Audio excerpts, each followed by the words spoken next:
the Camille. And so the Camille gives them a lot of value in the later stages of the game, but not so much early. Now, the interesting thing here is they're losing top, losing mid early. And they had options to sort of fix top lane and make that be favorable. And then obviously the Ezreal and the Braum down there in bot lane, it's not the Ezreal Yuumi. All in all, this ends up being a pretty stable, well-rounded draft by both teams, but there was definitely a lost opportunity for T1 to really just asphyxiate APK in the draft. You like that? Yeah, that was good. You like that word? And, okay. You know? A lot of strong champions sort of thrown together. Very, very akin to APKs. Yes. So, although APK have great, yeah, straightforward team fight, run at the enemy. Yeah. All together. You have fantastic engage. He's going to have to back here on a non-cannon wave. Flawless is going to go in there. One-on-one, that will soon turn into a one-on-two, but Kana taking huge damage. Iksu is going to get first blood, and Cuz does not have the damage. Forced that fight a little bit too soon. Fast. Red buff is going to go the way of Flawless again. They're going to spot him. The flash on in. Cuz doesn't have his flash. Goes for the body slam, and Flawless is not going to die, has the triumph, and it will be denied by Iksu. Able to save his life there. Now the one-on-one, and take a look at the position of Kaney. He's going to find Faker first. Faker looking for that, but it's going to be dodged. It totally misses. Everything's going wide. Goes wide, and touchdown, basically, as a touchdown. So, falling behind early on, definitely a bit problematic for T1. Shouldn't have had two deaths end up occurring. Both of them very close calls. Yeah. But now Flawless going to come over, has the Rift Herald. Kana not here yet. Kaney. They're not going to wait. They're just going to go for the plates. Another Windows mode user. You said Gragas doesn't have flash, right? Yeah. I'll look for Gragas. Now, interestingly, he didn't pop his potion until almost at the very end, so that would have been really sad if he had just died. I'm gonna stay here. I'm gonna leave. He didn't hit me. Let's back. And yeah, just really keeping his focus. You can tell how focused he is. He's not really free game. No, he's been incredibly active and aggressive, just in the enemy jungle. Demolish Proc gonna come in here. They're gonna try to force the fight. Makana, he is Camille. Backs away. Some shared gold goes over to Flawless. Not fast. I can't tell. Nice hook coming in here, though. The stun is gonna go down, and Equalizer does just about 0. As Faker tried to help out his buddy. He's freezing. I think. Well, I mean, he's trying to. He's slowly pushing it. Yeah.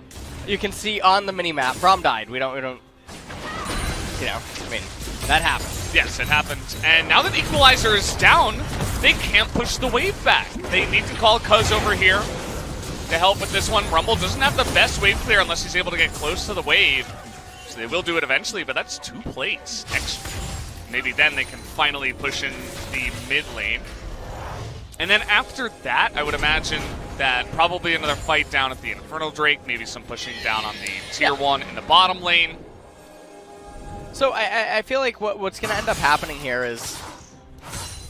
Oh, hold on. Ultimate's going to come down. They're going to get slowed down by the GLP.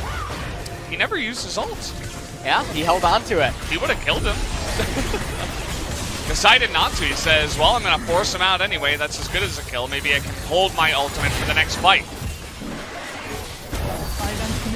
And right now, just T1 falling further and further behind. 3,000 gold is the advantage right now for APK, and I don't think this is how anyone would have predicted that this game would be going, as big trade. T1 now playing this very cautiously.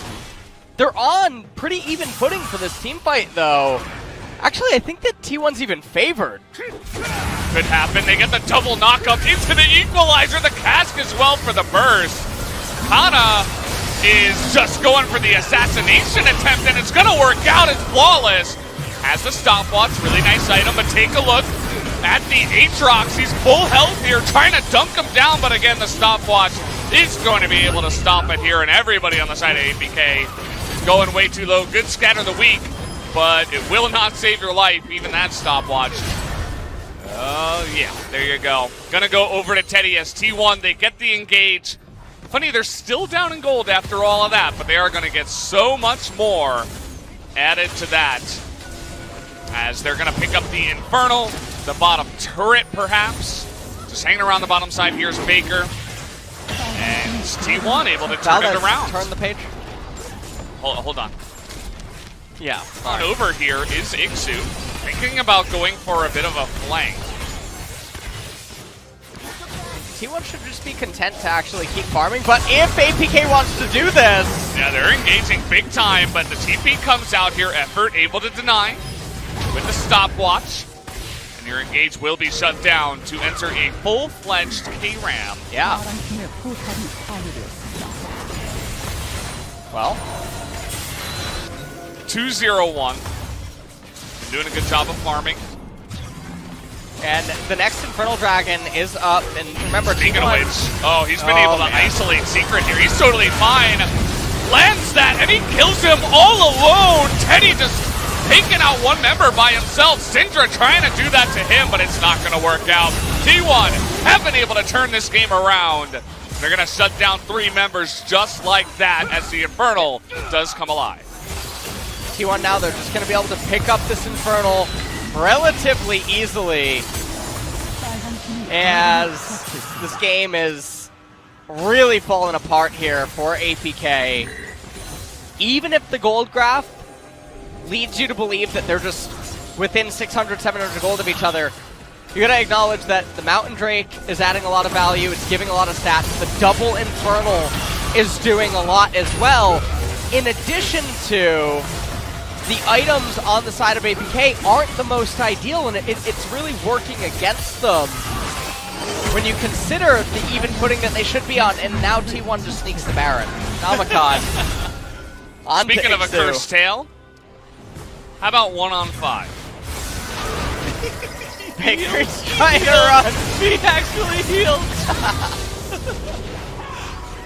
Yeah, no. I don't know. That's, no. Rumble's scream was hilarious. Wow. Well, you can see the trade here. Taking out tier 2 mid and tier 2 bot is going to be much better than Faker dying. They need to...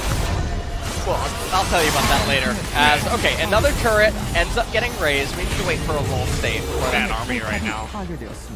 He lands a Q and Secret basically falls over by the weight of it.